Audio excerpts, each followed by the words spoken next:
Hello once again. We're at the end of the year.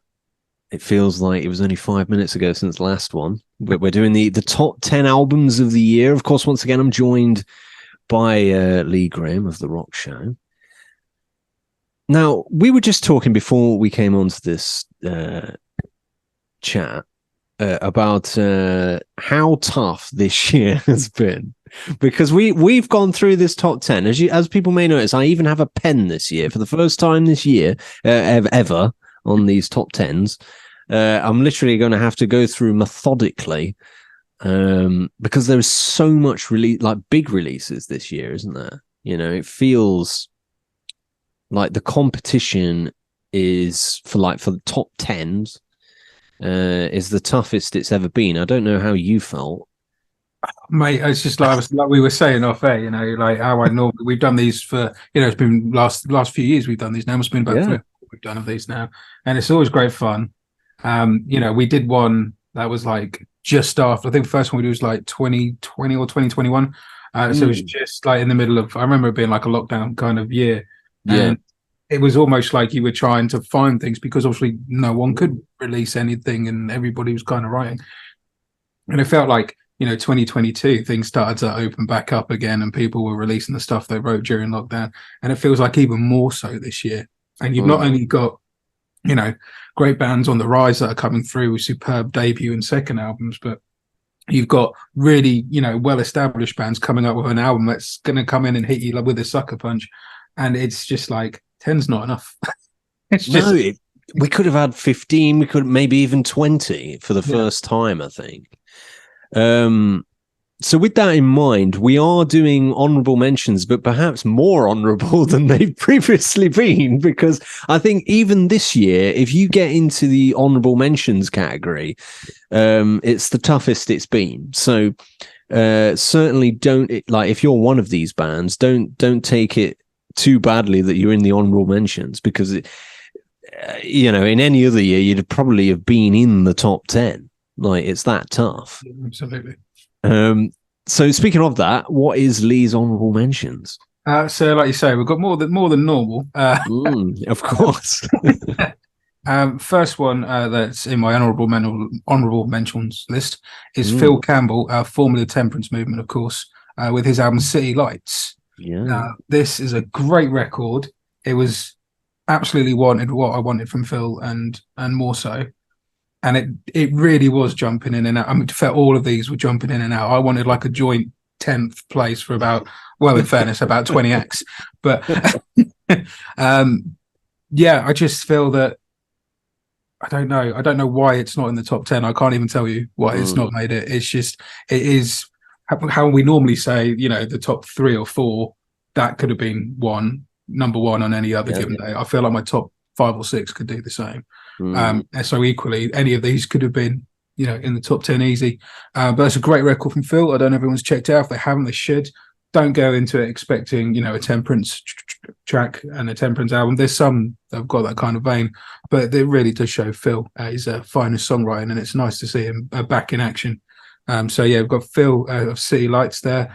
One that most people will be probably screaming at me for not including in my top 10. Here we go. And it was in my top 10, but I was looking at the list. It was in my top 10 till this morning, if I'm honest. Wow, that close. Yeah, and it's the Foo Fighters. Wow. But here we are, which is obviously a very emotive record in tribute to Taylor Hawkins. A great record. I think it's arguably one of their finest moments. And to come out with a record this strong after battling, grief and everything that and the shock of Taylor, says a lot about them as musicians. Sometimes, creative people create their best work in darkest moments. And I think that's a prime example of this. But I just feel that there were other albums on this list that just, for me personally, resonated with me that bit more. This is a great record, and I spent a lot of the year listening to it. And I'd love to see some of these songs live. I'd love to see the Foos again. Big Foos fan. But didn't quite make it just because of, like you say, how strong this year has been. And I think when I've got Foo Fighters in my honourable mentions, that shows you how strong this year's been. So tough. Do we have any more in the list? I know you mentioned Um, there's a few more. yeah, and, Buck Cherry and 10. They're late. Right. So yeah, I'm a big Buck Cherry fan, as you know. And I think the last two albums, Hellbound and now 10 that came out earlier this year, are great records. And I think there's the best records, two records they've done since 15. We were speaking about 15 when we did our pre-classic rock kind of show countdown the other last time round. And this is a great record. But again, it just kept flitting in and out. It just kept flitting in and out. And that's no disrespect to anyone in Buck Cherry, because I think it's a solid record. You know, off to see them in January this year. So if I meet them, it could be awkward if they watch this, but there we go. Yeah, and then following on from that, we've got CJ Wildheart with Split. Now, the reason that this isn't in the top 10 is purely because it literally came out a couple of weeks ago. It's only been on a digital release so far. The physical copies are coming in next couple of weeks, I believe, from what CJ's been putting up. This is a great punk and roll record. If you love the Wildhearts, you love CJ, this is him at his absolute finest. So go check it out. It's a brilliant album. But like I say, because I haven't managed to soak it up as much as I have some of the other records on this list, that's the sort of reason why it's not there. But definitely a record worth mentioning and worth checking out. And again, with the last one, actually, Phil Campbell and the Bastard Sons with their latest release, a great record. For the Kings of the Asylum, great album. But I've only recently just started delving into it. I've had a little while, and I gave a good run through once, but then it was in a period where I had a lot of interviews. So, and you know what that's like, Ryan. You want to soak up the person that you're chatting to. So it was a period of that, and I didn't get a chance to soak up properly. And I've only just started doing that. But I think this is their best album, and I'll say that. But yeah, that's my my honourable mentions. I mean, leading into that, Phil Campbell with Kings of the Asylum is one of my honourable mentions as well. In previous years, this would have made, and particularly last year, I think, when I look at last year's list, if this came out last year, it may have been in my top 5. And so it's absolutely no discredit. I think it's the best album that they've put out to date. I think stuff like Schizophrenia, it's great stuff, you know. But I think it's what Phil Campbell does well, isn't it? And with Joel coming in, I think Joel's really elevated. I really do. Oh man, he's on another level. I mean, I first saw them when with Joel at Just Push Play, and again, it just felt like he'd elevated the band to a new level, and I think they certainly did that here. So if they keep going in the way they're going, they'll definitely make it into a top 10 at some point. My other honorable mention is, so this is a bit of a technicality. Right. A chap that I interviewed a while ago called Anthony Gomes. He released his album High Voltage Blues technically last year, which means that I can't put it in this year's top 10. But the reasons why I feel like I have to mention this album is because it's been in the blues rock charts for an astonishing, especially for an independent guy, 11 months. 11 months, and he's still in the top 10. Of course, this time around he had Billy Sheehan guest with him, along with Ray Luzier of Korn. I mean, hell of a star-studded band. Exactly. But yeah, 11 months to still be in the top 10 now. I mean, at the time of this release, he may have moved into 12. Which is just ridiculous. So I feel he has to get a shout out for that. And my last two is a chap called The Bones of J.R. Jones. He's more of kind of an indie guy, used to be more of a blues guy. So if you're looking for something a little bit different to the rest of the stuff that's in this year's top 10, I would certainly say go and check out this guy. He's got something about him. It's a great, solid album. But again, due to the simple fact that this year is so stacked, I have to drop him down into honorable mentions. But if he'd have been out last year, top 10, I think. It's one of them. And my final honorable mention, I think this is more of a thing where they're so big and everybody's talking about this album that I feel that I have to include them. So it's the Rolling Stones with Hackney Diamonds. Cool. the reason to why I haven't put them in the top 10 is it's not because of the songs. The quality of songs are there. It's got some great stuff. There's one that I've forgotten the name of that's with Lady Gaga. Oh, Really great song. something moon. Hmm? Something moon. Yeah, you know which one I mean. People will know. They'll be able to tell us in the comments. But yeah, it's got great stuff in there.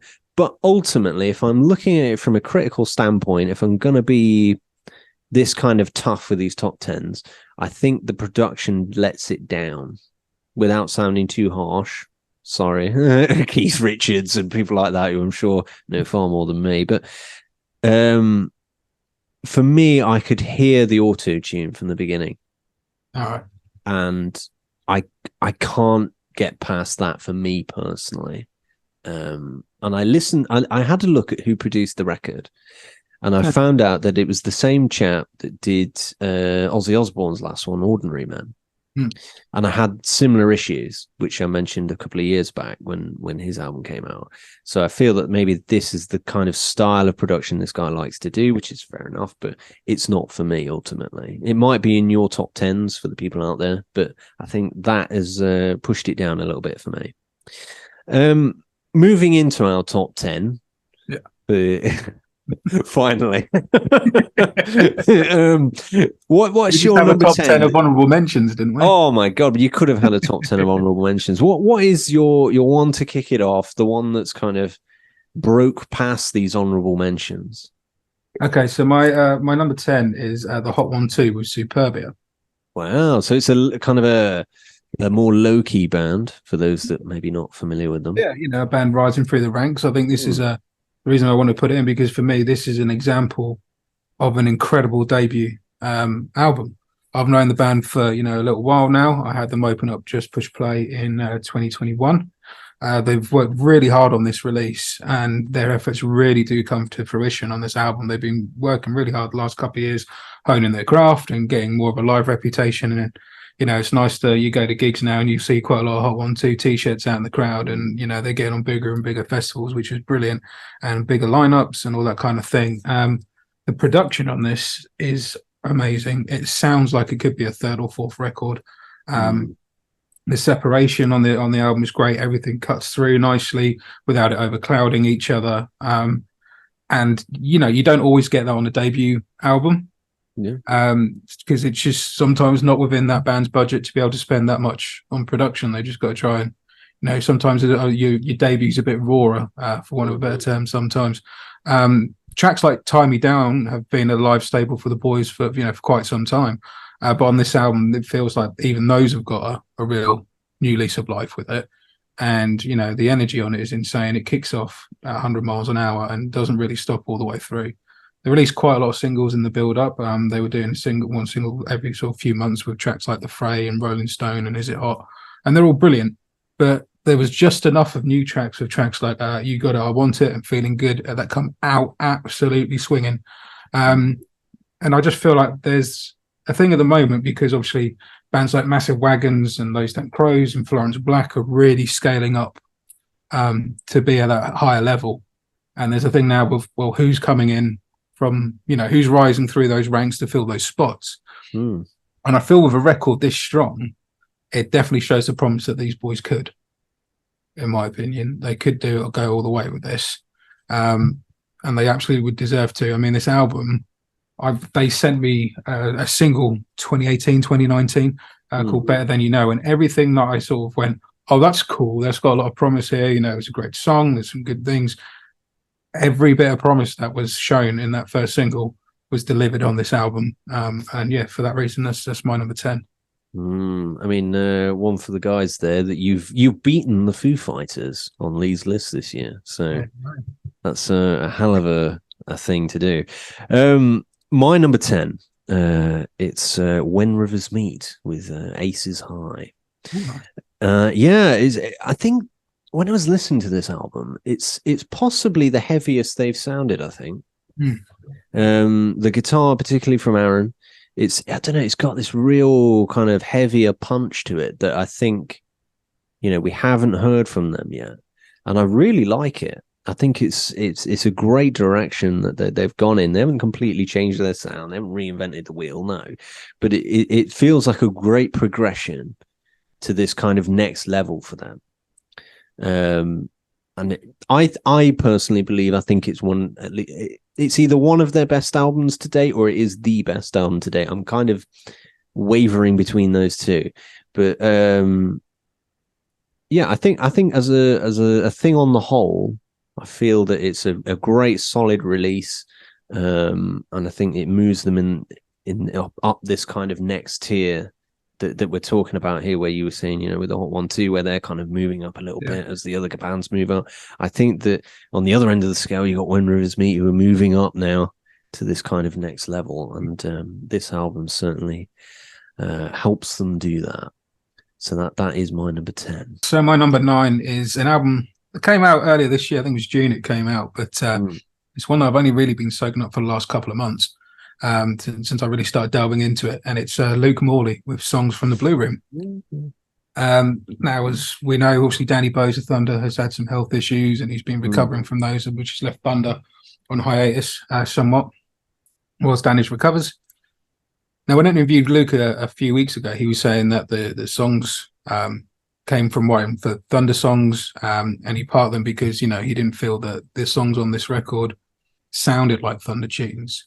He's right; they absolutely don't sound like Thunder tunes, but they are incredible. And well, he's rightly, they obviously don't. But I guess one thing I always gets annoyed me when you hear media and press say someone's done a solo release and it doesn't sound like the band. Well, you know what? That's what a solo album's for. Yeah. If he was writing a tune that sounded like the band, he'd probably bring it to the table for that band because that would make the absolute most choice. But what there is, I think it shows just what an incredible songwriter Luke Morley is. I mean, I've always stated I truly believe that Luke Morley, Ricky Warwick, Ginger Wildheart, they are the finest songwriters going out there at the moment. I believe I've always thought they've always been in my top 3. And this album for me showcases it completely. It's another flavour of Luke Morley, a completely different angle from what you'd get on a Thunder record, don't get me wrong. And Cry Like Rain is one of the most beautiful songs I've heard. That was a real grow on me. Errol Flynn is another storming track on it. And it's an album that opens up more and more every time you listen to it. And it seems to give you more and more with each listen.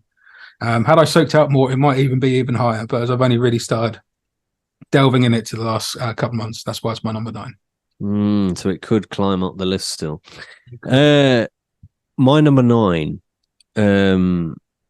it's a band that I discovered a couple of years ago when they brought out their second album. They sent it to me in advance, and I was like, wow, this is a great band. And it's the Dust Coda with Loco Paradise. Again, I think that they've done something which I've always said is a great thing to do. Rather than do more of the same with because they had a great album with Mojo Skyline. Rather than do just more of that, they've gone for a slightly different flavor, and I really respect them for that. They've incorporated more of this kind of acoustic feel into their songs, and I think that it's a great follow-up album. I think that again, it's another progression for them. I think that it's enhanced their sound, this kind of slightly different tone that they've gone for without sounding completely different.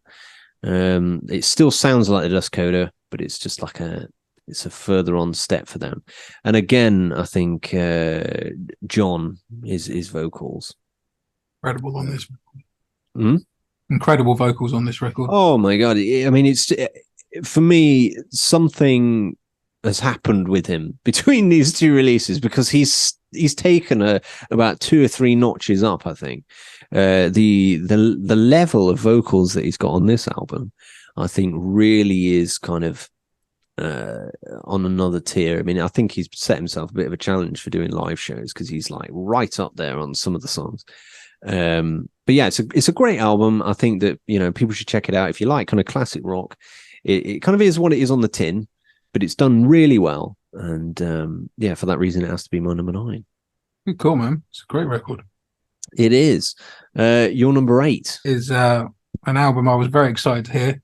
It definitely has one that's disappointed. From the moment I heard the first single, Worlds Collide, it was clear that this, which is the band's second album, was going to show growth and how they've changed since their debut. It's Vambo, and it's their second album, which is simply titled Two. These guys, in my opinion, are one of the finest bands on the scene. I really believe that. Their debut's great, but naturally, like a lot of bands, I mean, it came out 2018, 2019, the debut, and they lost traction through the COVID years, like a lot of people did.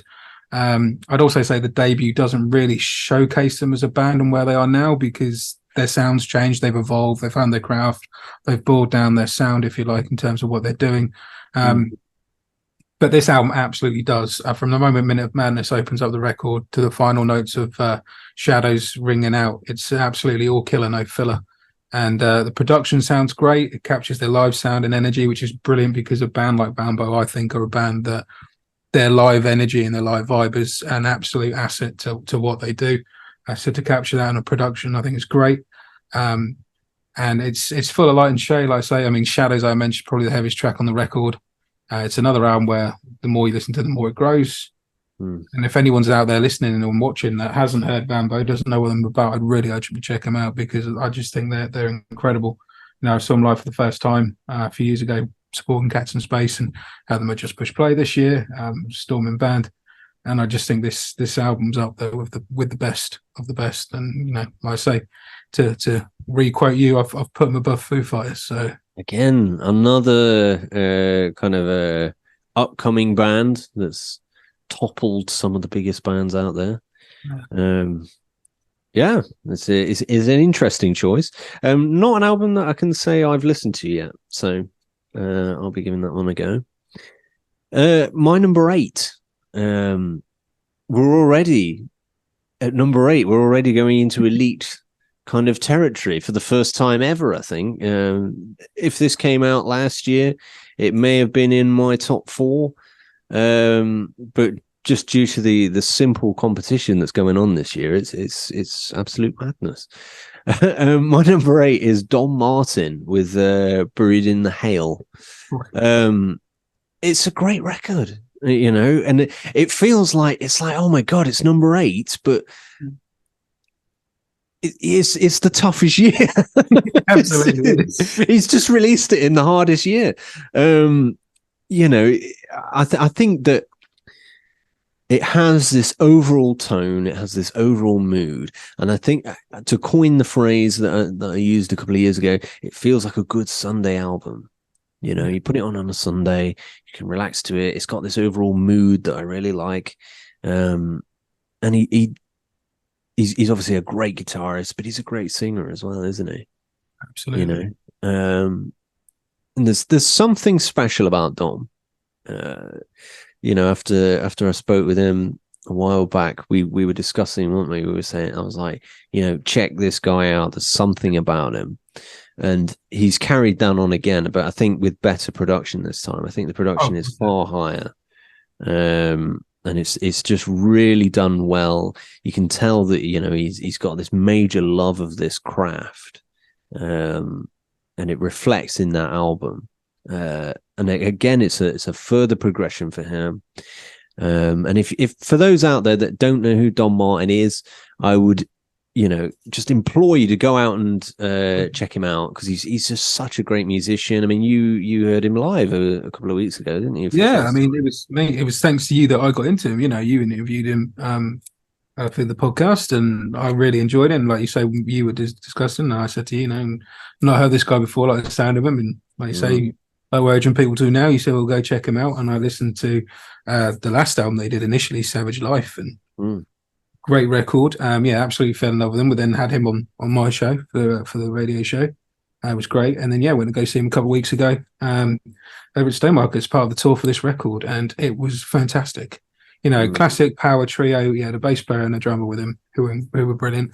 And like you say, he's a hell of a guitarist, but he's a hell of a singer. And I think even live, that mood that you talk about there on this record is transformed even more. And that tone of his voice is just, man, I could listen to him sing all day. I really could. Yeah, this is it. I mean, I think that he could release an album where he's just reading the directory or something, you know, just singing the through names or something, and he'd make it sound cool. I don't know how he manages it. My number 7 is Empire, and it's relentless. All right. Like Vambo, these guys are another band that really stand out on their own for me. Came back out early in the year, back in March, and I'll be honest, it wasn't until I was going back through things. I had it in my head it came out the tail end of last year. That's probably because the singles started around then. Mm. But no, it's this year. This album saw these guys sign with Kscope Records, which is home bands like Anathema and Tesseract and Stephen Wilson and the Pineapple Thief. So guys with have the guys having a definite progressive slant to what they do. I think Kscope is the absolute best home that they could have for them to be right now. Mm. And I think that truly shows, the quality of musicianship within the band and their output. When you all sign into a label that's got someone like Stephen Wilson on the bill, or it has looked after Stephen Wilson in previous years, I think that says a lot. I can't say favorite songs on this album because I literally list the whole thing. Yeah. I think it's a prime example of each song on the record having an absolute place and an absolute right, and it's pivotal to the overall structure of the album. The production's on another level. Everything is so sonically, and it sounds so big and huge and almost cinematic.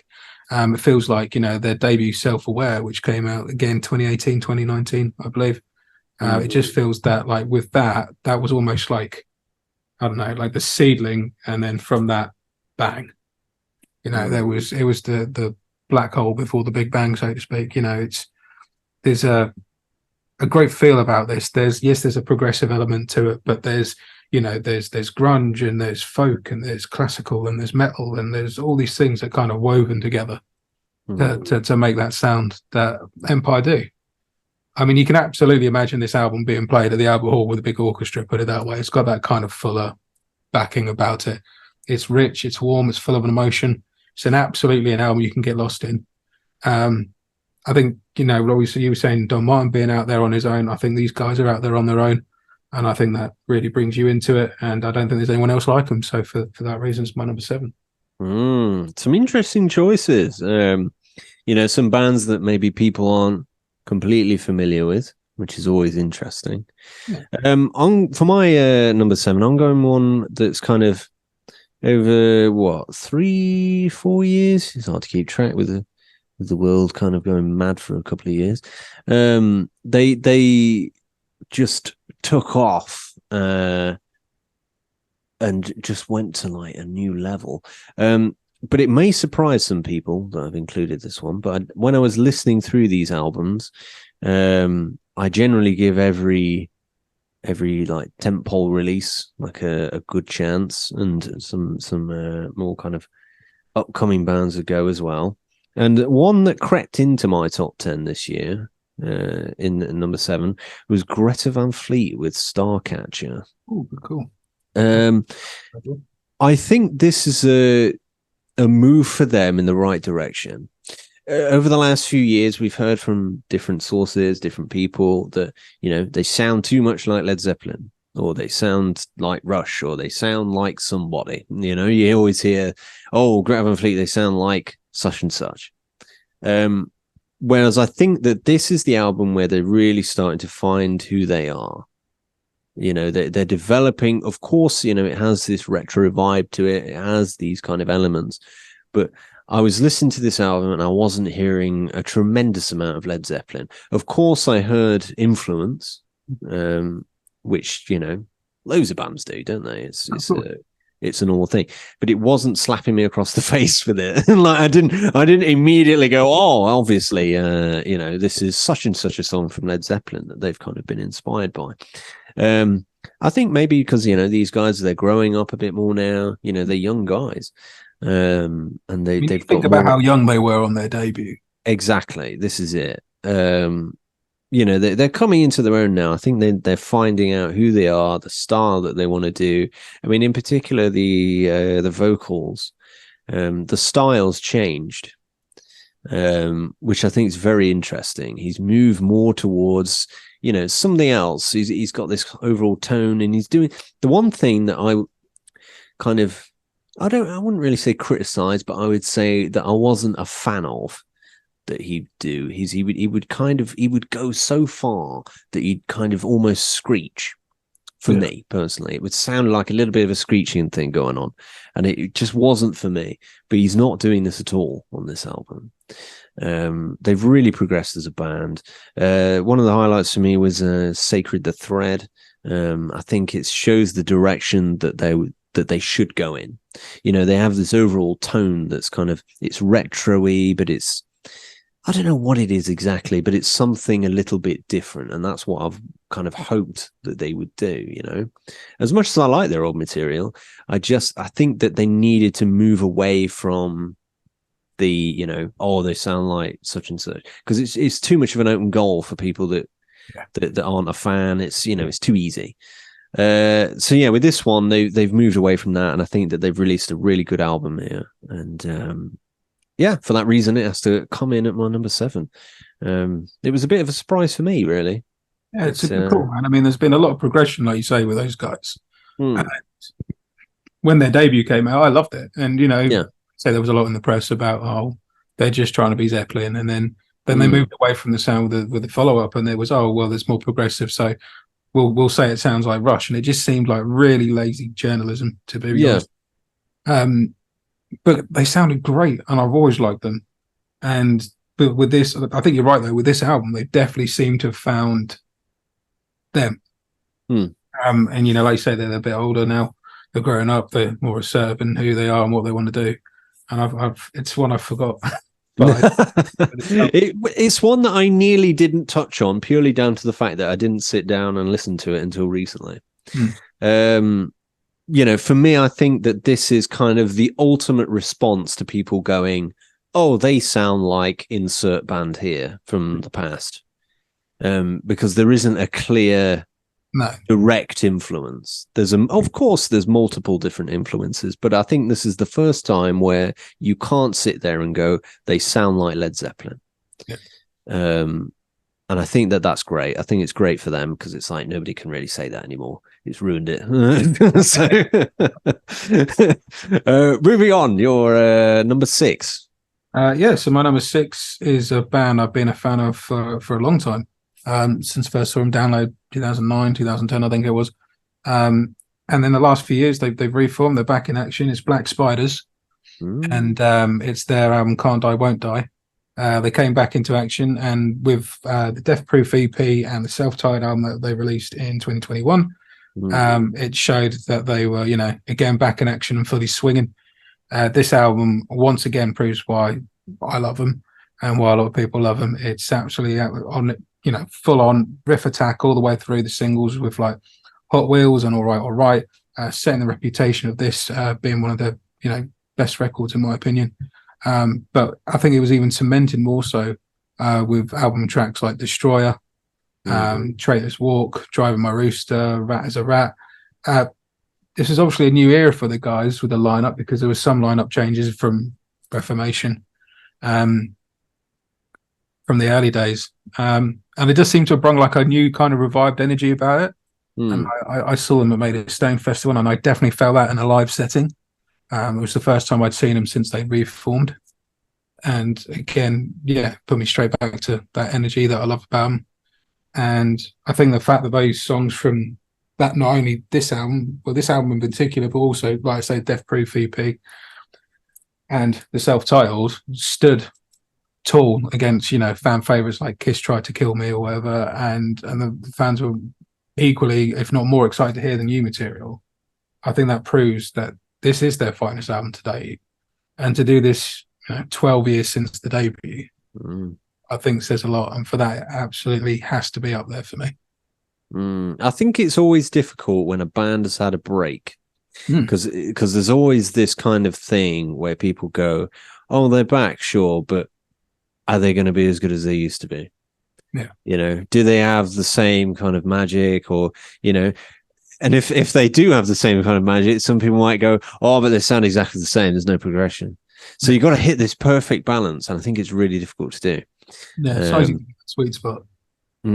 Exactly. No, I completely get that. My number 6, I'm going with a guy that's kind of been around for a while, but I think with this album, he's really moved himself up a gear.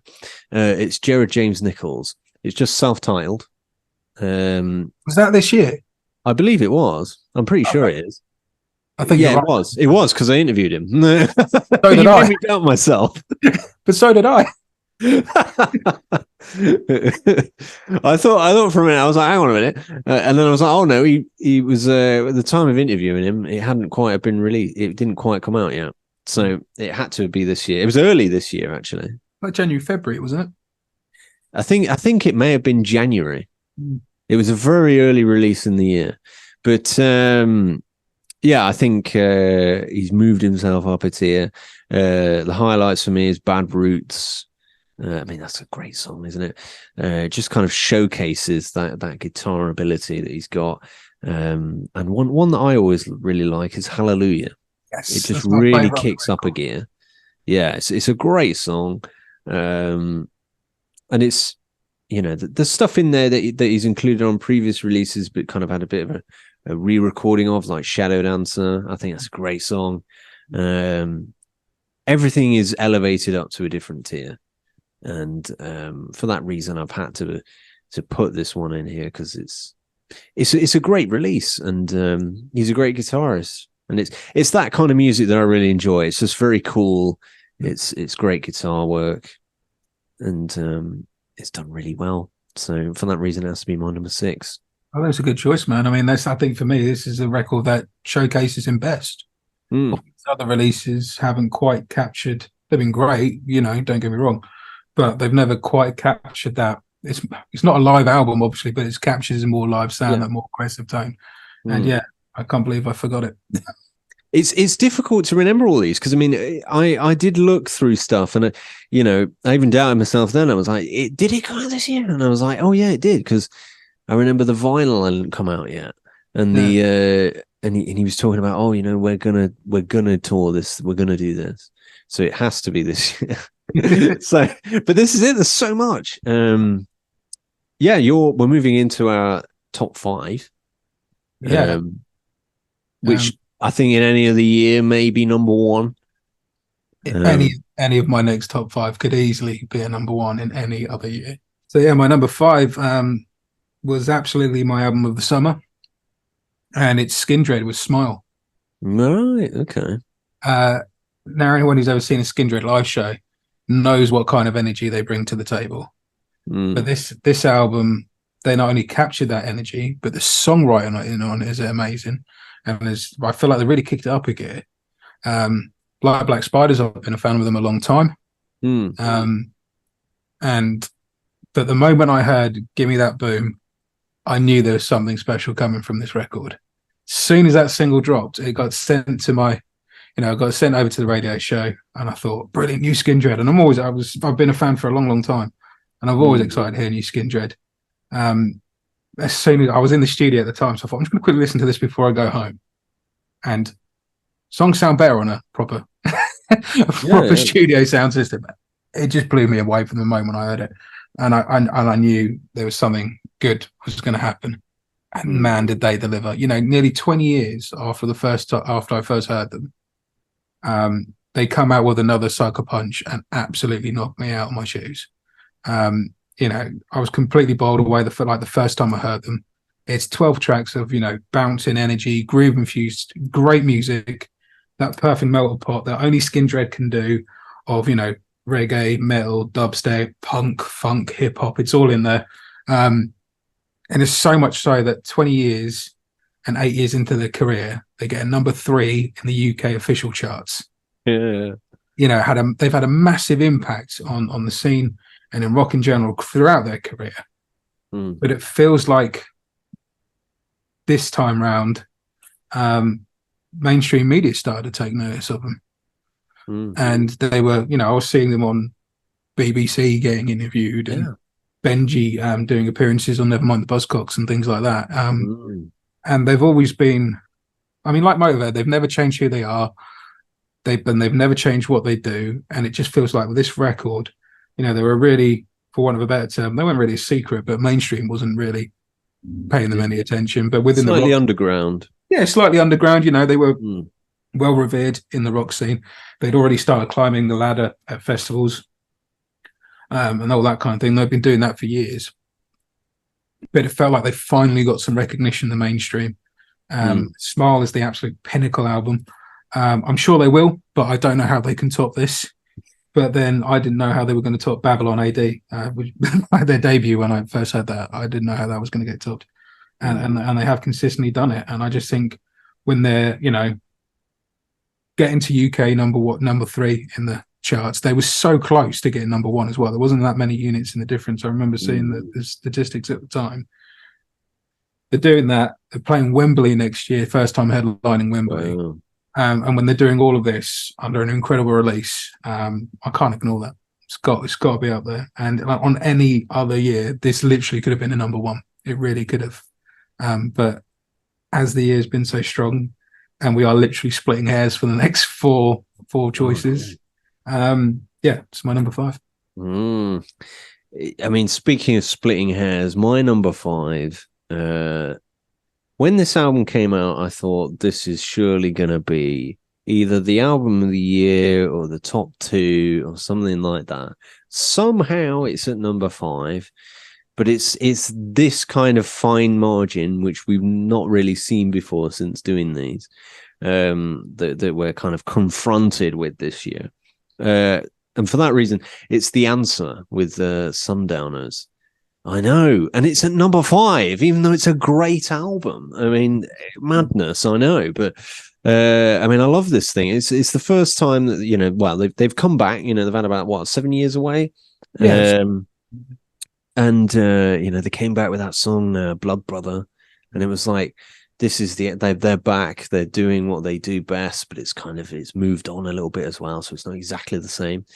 And it's just this album is it's a nice mixture between, we're in this new era, and stuff that they just do well. What I mean? Like it's classic. There's classic Answer in there. Like there's California Rust, which just feels like quintessential Answer kind of stuff, isn't it? It's and it kind of made me go, oh, thank God, we got them back. It's that album. It was like, oh, I kind of miss this band being around. Yeah, absolutely. Yeah, because they were one of the bands that they were around when I was growing up. We mentioned them in the kind of original wave of classic rock bands in the last video that we did. And it's just great to have them back, and they're doing what they do well. Yeah, and what they do well is like better than a lot of bands out there. They're just this other tier, aren't they? Cormac again. He hasn't lost it. It sounds like he's never been away. No. It's wonderful just to have them back. And for me at first, I thought, oh, maybe this might be one of the albums of the year, but somehow it's ended up at number 5. But in any other year, it could be higher. It's just the madness of this year. Moving into our top 4, it's a tough one now, in particular. The reason I'm smiling so much, mate, is because my number 4 is The Answer. And I had a feeling. I was like, I'm waiting for you to come in and go, actually, this is my number 4. I mean, we weren't far off on our placing then. No, I mean, like you, I thought this when I first heard it. I mean, this was a January release, I seem to remember. Very early. I believe it was January. And I had Cormac on the show, and I was so excited to talk to Cormac. Like, we spoke another thing. I've been an Answer fan for a long time. Had him on for his White Feather album, his solo album, which is great. If no one's heard that, go check it out. That was released in the interim period when they went off and did other projects. But to have new music from The Answer, I was so excited. The tail end of last year, they released Blood Brother, the first single that you mentioned there. And from the moment that started playing, I was back in love. As soon as I heard that, I'm like, my band, because I've always said that The Darkness with Permission to Land was my reintroduction back into a classic rock vibe, having grown up on bands like Aerosmith and Zeppelin and all that kind of thing. And then I went off and did the new metal thing, as you do when you're a teenager. But the Darkness were my introduction back to it. But The Answer's Rise was because Darkness always had that tongue-in-cheek about them. He's like, oh, there can be a serious, for want of a better term. There is another the things that we were talking about last time around with the Yeah. Fast Wave coming. They were like a fun band. Yeah. And I think that they'd say that. Yeah, absolutely. And, I absolutely fell back in love with them all over again. So to say I was excited, Sundowners itself would be a complete understatement. In many ways, to me, it kind of felt like a second debut almost. Yes. Because you had that excitement and energy of them getting back together. And they obviously were having that of like playing together and writing together and going after that break. And you could really feel that throughout the album, I thought. But equally, they also had the experience from all the other projects that they've been doing in the interim. So it was the answer, and it sounded like the answer, but it morphed slightly. It wasn't tracks like California Rust that you mentioned was more classic kind of, straight up, boogie rock, for want of a better term. They've always been blues based and, music that you can dance to and what have you. But then, I mean, to open up the album with Sundowners itself, which is like 6.5 minutes, where you don't even hear Cormac's vocals until a good minute and a bit in. It really did feel like a reintroduction. Like, here's the boy. You could almost imagine, they're starting off the set that way. The boys are coming on, building it up, and then Cormac comes on and starts singing. It almost had that kind of feel about it. But then you're back in the fold. Yeah. And you've got California Rust and I Want You to Love Me and Oh Cherry and No Salvation and Cold Heart and Get Back on It. The whole album's incredible. They've been performing really heavy Sundowner sets, and for reunion or new shows since they reformed, where a lot of people are going to go play Never Too Late or play whatever it might be, but to come out and do an album heavy set of new material and gaining more new fans, it seems to me, from what I've seen as well, I think that just says a lot about it, and the fact that they've now just gone in and done another standalone single with Wild Heart straight off the back. I think that shows just how much creativity is in camp again. But however, this record to me it's that perfect combination of the energy from their debut or an album like New Horizon, with the sort of richness and depth of the last album that they did before they went on hiatus, which was Solus. It's a great record, and it's everything I wanted from there to return and more.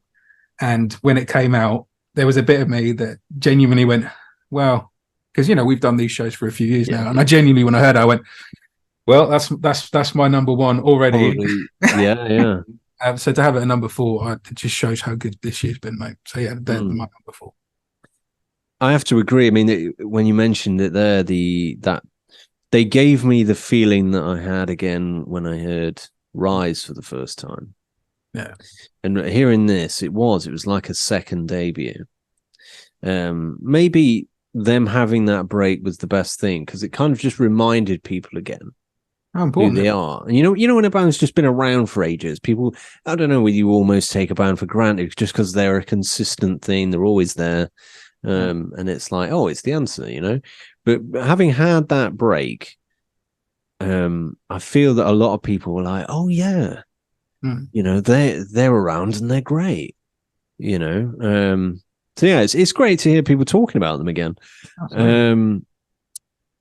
Number 4, we're already, I mean, this is just, it's crazy to think that this particular album is my number 4. But somehow it is. I have no real reason this year. It's bizarre. My number 4 is Rival Sons with Lightbringer. Like this, we are so splitting hairs. It's unbelievable. I'm putting Lightbringer at number 4, maybe because rather than a lot of the albums having 10 tracks, this has 6. Great. Like, this is how small margins that we're going through. I'm really clutching at straws at this point.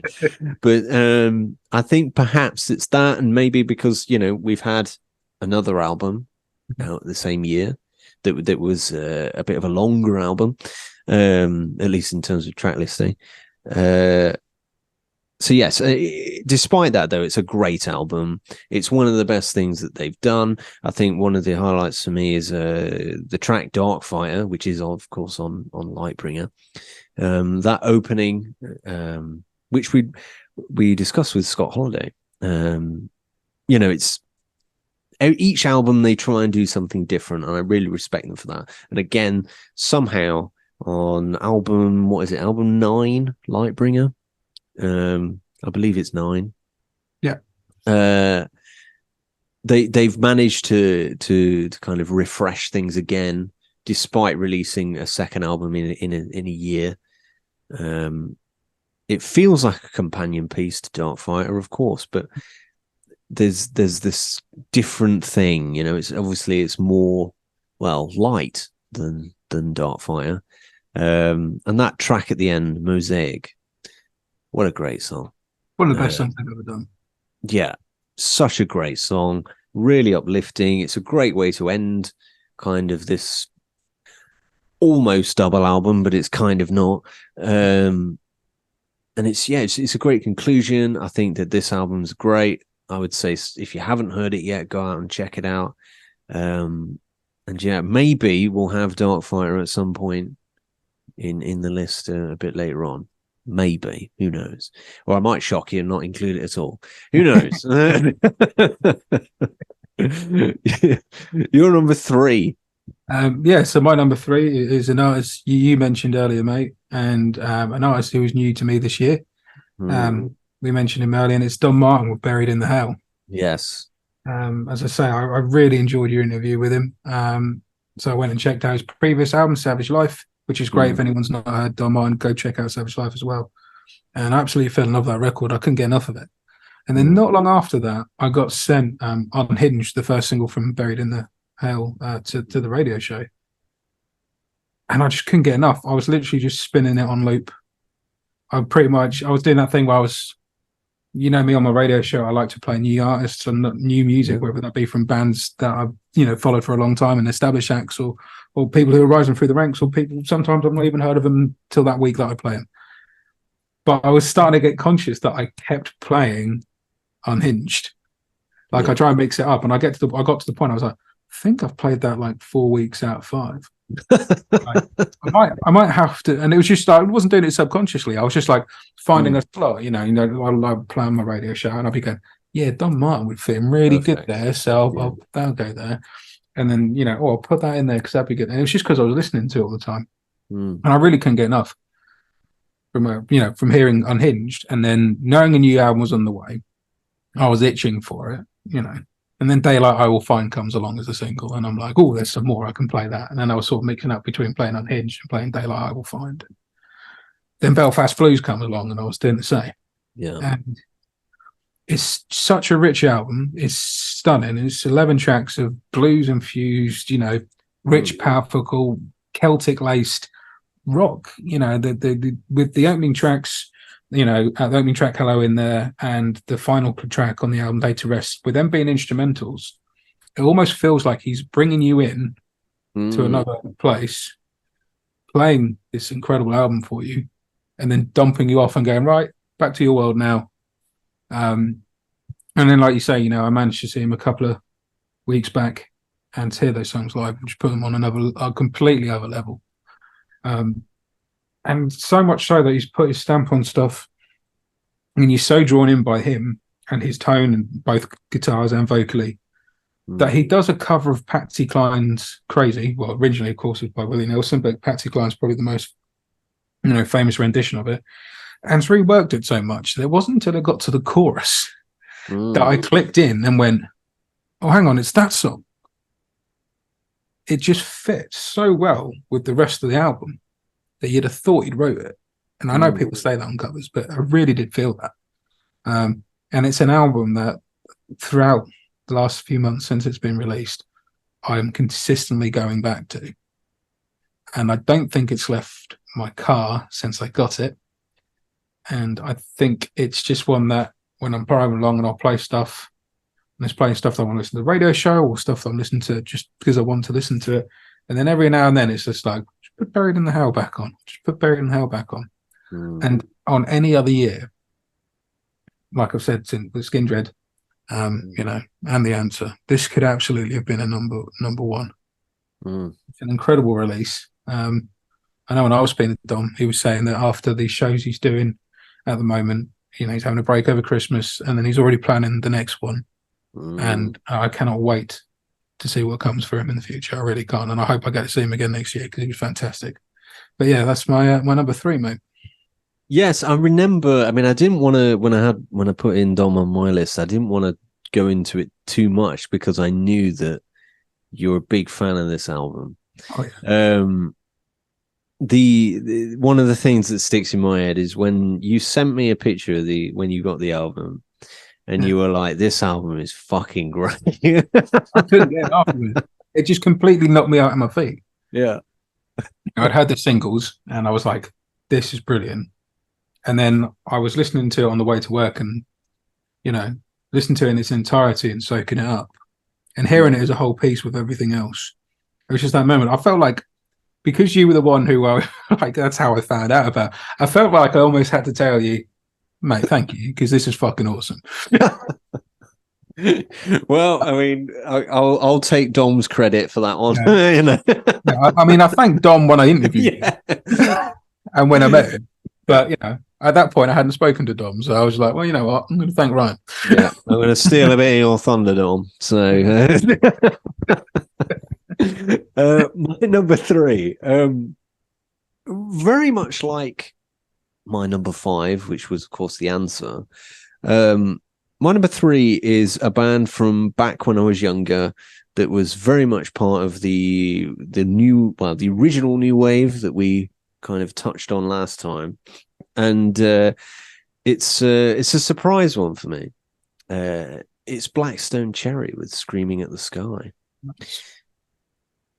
When I was sent this album, because I got sent it in advance, I was like, I don't know about you, but like when there's somebody that you really respect and you enjoy their music, particularly from when you were a kid, you're gonna listen to the album, but there's a bit of like, I bloody hope it's good, because you want it to be good, don't you? You're kind of willing it, and you know what? I feel that this is the best album that they've done since probably the second record, in my opinion. I think that they just feel like a completely re-energized band. Obviously, this time it's the first album with Steve on bass coming in, and he's a great guy. You can tell. I mean, I watched them live at one of the low key shows that they did earlier this year, and he looks like he's just loving life. He seems like a bit of a character, but I think it's great. It's really, I don't know, there's something about them that they feel like they're reinvigorated. And one of the things that really kind of struck me when I was speaking with Chris about the album is he mentioned, he goes, he was talking about those first two albums, particularly the first one in particular. He was like, we wanted to go back to that kind of rawness, that energy that he was talking about. He's like, we want that energy back, and it really does feel like you've got that energy back. But at the same time, there's a track in particular for me that really breaks the mold, and in the best possible way. Show Me What It Feels Like. They're doing something that they've never done before, and I really respect that. Again, I talk about this a lot, don't know, where I say, you probably just do more of the same because it's quite successful. But this time around, they've done something different. It still feels like Blackstone Cherry, but it's something that I'd just never heard from them. And when I mentioned that to him, he sat back in his chair and he was like, you know what? Yeah, it is something that we've not done before. So it was even like this kind of subconscious thing. I'm not sure. Cool. But there's something about this album. It's classic, but it's new. Like, it feels like the Blackstone Cherry that we love, but it's kind of maybe like a second debut again, like what we talked. It has this slightly different feel to it. Another one that for me is like real classic early Blackstone vibes is Not Afraid and You Can Have It All. These are two songs that I think certainly could have been on either one of those original two albums, and in the best possible way, because I think those two original ones, as we touched on in that previous video, are kind of the benchmark for a lot of these kind of new wave of classic rock bands of today. And I think that this is them, but kind of updated, and done really well. And so I think they're very deserving of this kind of number 3 spot. So much so that they pushed Lightbringer down a place. So there you go. That says a lot. It does, because anybody that is kind of confused by that. Obviously, I'm a big Rival Sons fan, so there you go. Your next one. We're getting the Blackstone Cherry one was one that kind of passed me by. I mean, I heard the singles, and for whatever reason, I've not checked out the album, and I love Blackstone Cherry. It's a great album. For those that kind of maybe drifted away from Blackstone Cherry, because obviously they've released quite a lot, they've been going a long time. I think a lot of people, they perhaps move on to a different band at certain points, don't you? You just naturally maybe even forget about them a little bit. I think that this is a great album to kind of get back into them with. As we mentioned there, it feels like almost a second debut. There's a freshness about them that I don't think has been around for a while. With the greatest of respect, I think that they just feel revitalized.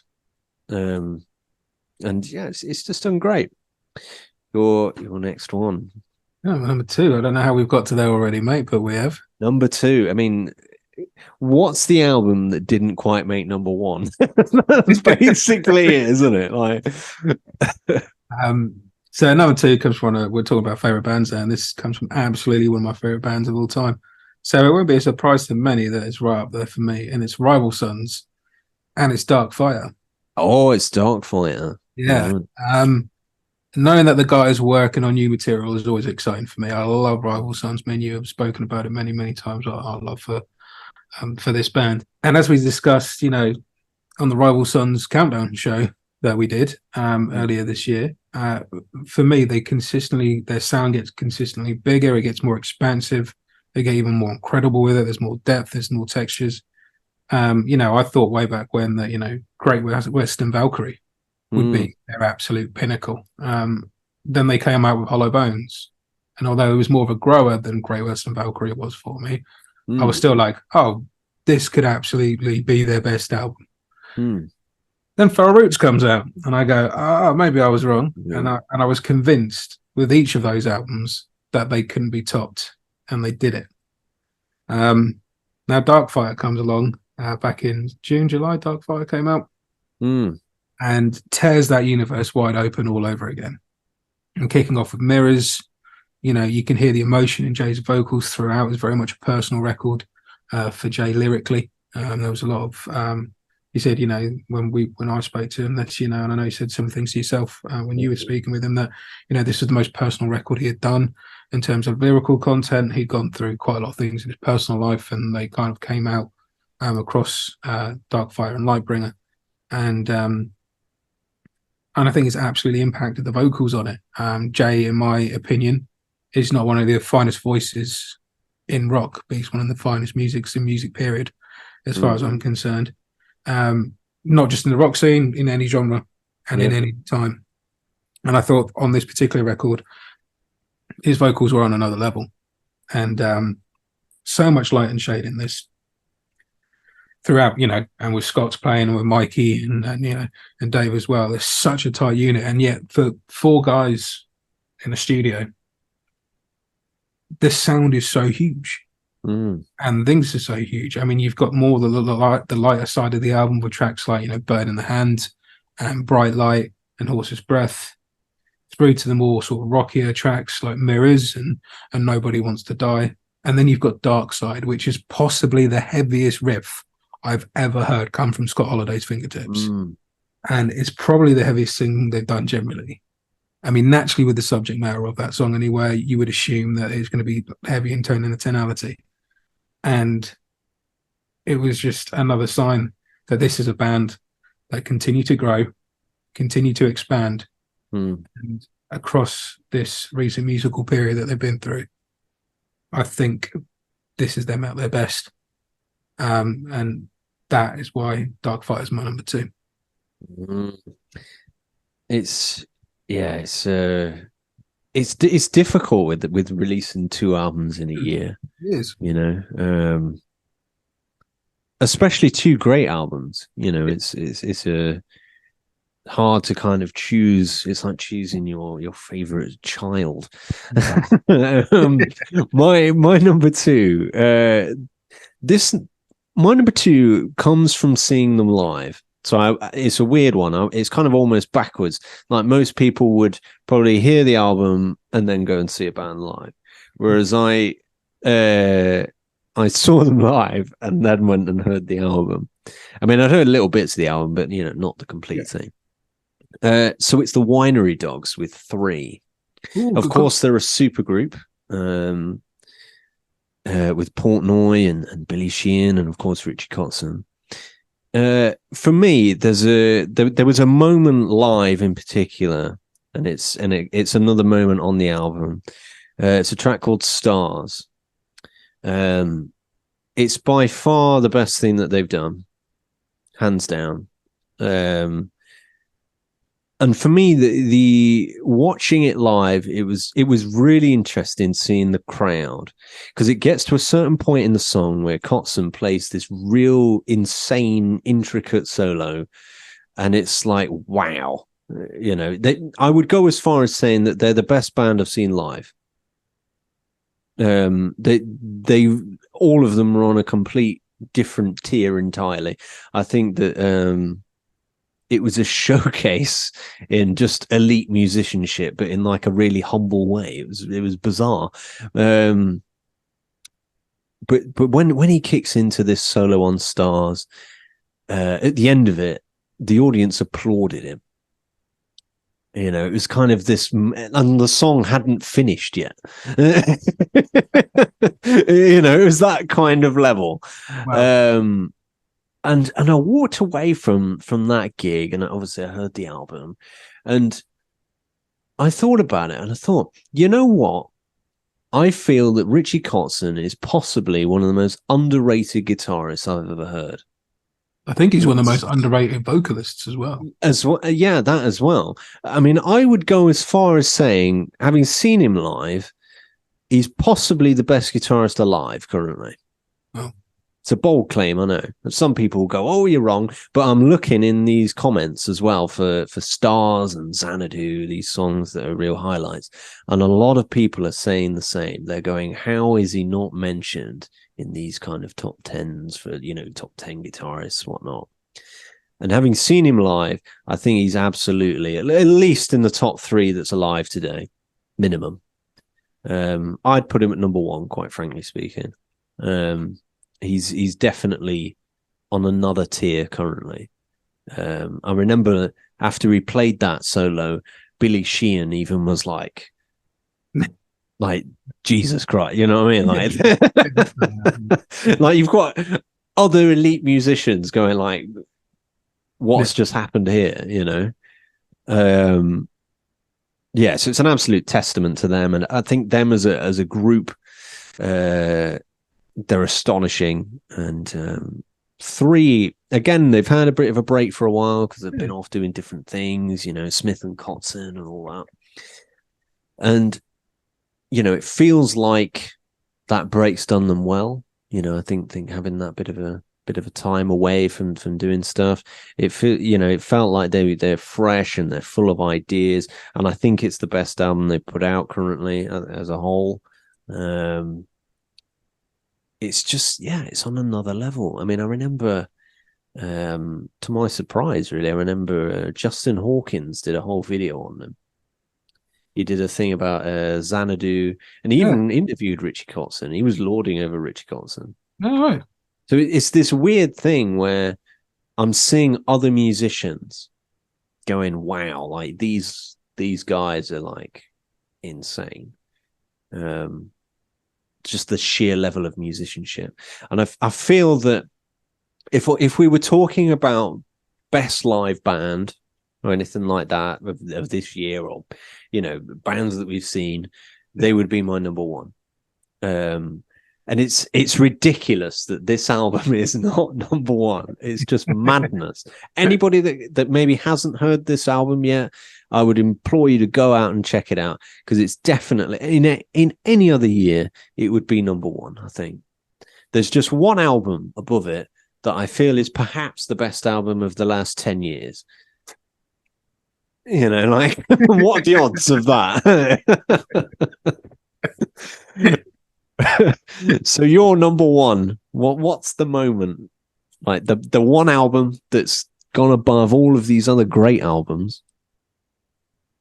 Yeah, I mean, I think there's an elephant in the room with my number one, no doubt. There is. And yeah, I have they took my number two spot and they've got my number one spot. It's Rival Sons, this time with Lightbringer, their second release of the year. I didn't want to do the classic thing when I was looking at it and going, that looks obvious. That everyone knows I'm a big Rival Sons fan. Yeah. And I didn't want to do the thing of going, well, he's obviously going to put Rival Sons at 1 and 2. But I looked at this list so much, and it was the only ones that didn't move. It was the only two where I thought, I don't know where any other album has surpassed these two.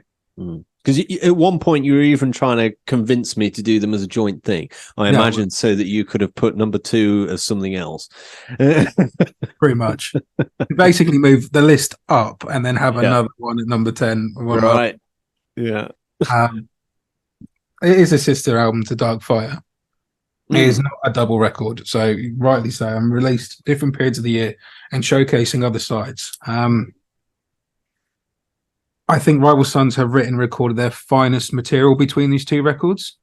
And knowing that they were releasing 2 albums this year with Lightbringer and Dark Fire, I was incredibly excited. Though after hearing Dark Fire, I really didn't know how they were going to top it. For me, it is very much a pinnacle record. It really is. And I don't know if they necessarily beat Dark Fire with Lightbringer. But what I do think Lightbringer offers is the other side of the coin. Yeah, it's like when you watch an extended version or a director's cut of a film, and you see other characters' perspectives in it, and it shows so much more of the story by filling in these gaps or offering those slightly different angles to it. And you go, "Oh, okay, that makes more sense." And you just see everything in a completely different light. I listen to Darkfire differently now that I've listened to Lightbringer. Yeah. I know it's, we can't treat them as one thing, but it's definitely 2 sides of the story. Oh, I agree. I mean, there's a definite connection. I mean, like the beginning of Darkfire is Mirrors, obviously, and the end of Lightbringer is Mosaic. So what is it? Yeah, it says Mirrors on Mosaic. Or is it a mosaic? Yeah. I mean, how clever is that? It's just ridiculous. So clever. Yeah. This is what I loved about it. It was so interesting, so woven into each other. Whilst they absolutely can be enjoyed as separate albums. Yeah. I only heard Darkfire, you can absolutely go away and listen to Lightbringer. Or if you've not heard either of them, you could pick up either or and enjoy them. It's not so woven in so tightly that to hear this, it would be ridiculous to hear it and you wouldn't know what was going on. But I just think Lightbringer offered that other side of the coin. I mean, opening an album with a 9-minute track. Is a pretty bold move. Yes. But in this concept, it makes absolute sense.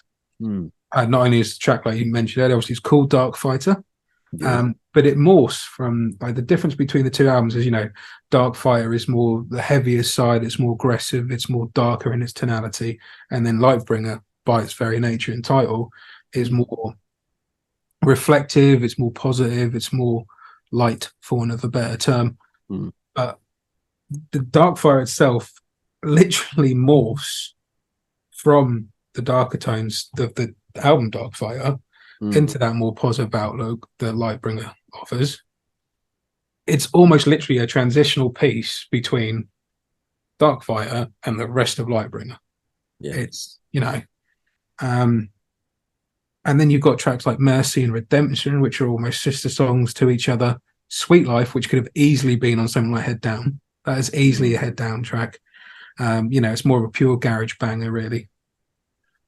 Which is amazing when you think about how far they've come along since Head Down as a record and how their sounds developed since those days. And like we're saying, Mosaic, just what a way to finish off this collection of songs. And I believe it to be their finest moment with Mosaic. I think it's the finest song they've ever written. And then, like we were saying, Darkfire opens up with Mirrors, which offers lyrics like smashing the mirrors to see beyond the earth. And Lightbringer closes with Mosaic with a brilliant line of the broken pieces fit together, back away, and the lines disappear. So it's almost an answer to Mirrors. As Yeah. we just said, is it Smash Mirror? Is it a Mosaic? It's all on perspective, and I think that's everything that these two albums offer us. And yeah, it's the missing pieces of the story, and it has to be my number one. And Darkfight had to be my number two. I have not found. I can't remember the last time a collection of songs, whether this was on one double album or one album separately or two albums separately, whatever it is. I can't remember the last time I was so enthralled by a collection of songs that literally took to another level. And then I saw them on the Darkfighter, recent Darkfighter Lightbringer tour. They came to Cambridge. They did a lot of Darkfighter stuff, but the day I saw them was the official release date of Lightbringer. Yeah. So they played Dark Side. They went off stage. The music started coming back in, and they came on and they did Lightbringer in its entirety. Wow. Darkfighter all the way through to Mosaic, and it's one of the most powerful things I've ever seen them do. And Rival Sons never do a rubbish show. They never do a half-assed show. They never do a weak show. And this was just on another level. And it felt like it really fed into the performances. So for that reason, it's got to be my number one, man. My number one is the elephant in the room. There's only one album that is left. I think people would tip up tables if I didn't say it. It is, of course, Rival Sons with Darkfighter. For me, I went with Darkfighter. Ironically, you've gone with Lightbringer as your number one. And for me, I think this is purely down now to personal taste of whether you like kind of a lighter tone or whether you enjoy the darker tone. Me, I'm more toward, I don't know, there's something I like to hear, that exploration of these darker themes. For me, I feel that their pinnacle is Dark Side. As you mentioned, it's like one of the heavier things, and I like that kind of heaviness that they've got there. And I think that ending a record on that song is such a ballsy move. It's arguably, to pardon the pun, the darkest thing they've probably written. With the themes that is going on there. There's something for me that just slightly elevates it above Lightbringer currently. It might very well change, but I just prefer, my personal opinion, I prefer things a little bit darker. I don't know what that says about me and my soul, but who knows? It's that heavier vibe that I think is perhaps a little bit more for me out of the two. But I mean, extraordinarily fine margins. And another track that really kind of struck me was Rapture. Right. It has this interesting chord progression that's very unusual. You're expecting it to go into a certain direction, and it kind of goes in this other one.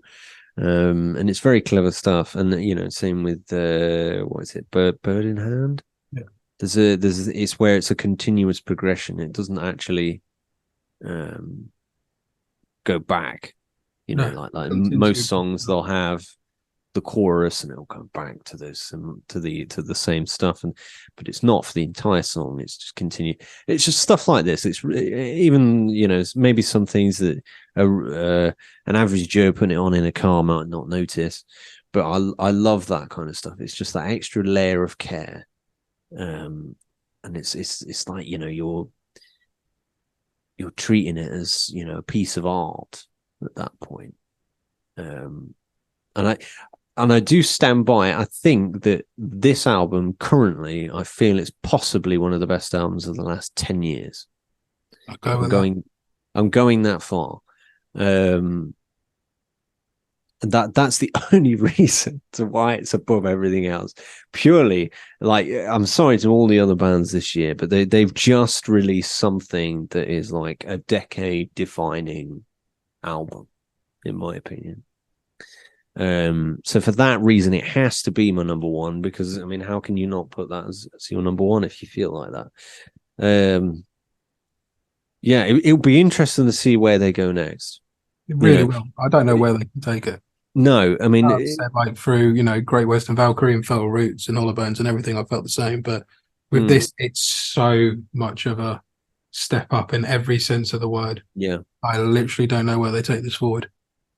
Don't know. No, I mean, it's the first time we've ever had a single band occupy two spaces in a top 10 of the year. Um, there's never been, not since we've been doing this, a band that can dominate like this. Yeah. In our top 10, certainly in yours, because it's 1 and 2. Which is something else. But yes, of course, that does conclude our top 10 of the year.